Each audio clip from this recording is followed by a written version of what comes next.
Hi all, నేను మీ doctor Randhir Jadela, neurologist, lotus hospital from Khammam.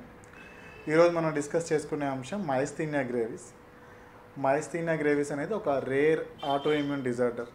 And దీని యొక్క లక్షణాలు ఏంటి అంటే, ఉన్నట్టుండి మనకి సడన్గా కనురెప్పలు వాలిపోవడం, దాంతోపాటు ఒక వస్తువు రెండు వస్తువులా కనపడడం, మింగడానికి కష్టంగా ఉండడం, నవలడానికి కష్టంగా ఉండడం, ఇలాంటి లక్షణాలతో బాధపడుతూ ఉంటే అది మైస్థీనియా గ్రేవిస్కి సంకేతం కావచ్చు.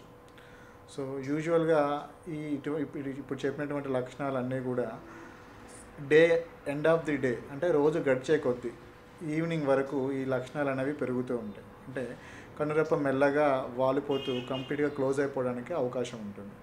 ఈ వస్తువులు లిఫ్ట్ చేయడానికి ఉండే శక్తి కూడా ఉదయం వరకు బాగానే ఉండి సాయంత్రానికి మనం బరువు లేపట్లేకపోవడం, ఈవెన్ నడవడానికి కూడా కష్టంగా లేకుండా చచ్చుపడిపోయినట్టుగా స్తబ్దతగా ఉండే అవకాశం ఉంటుంది.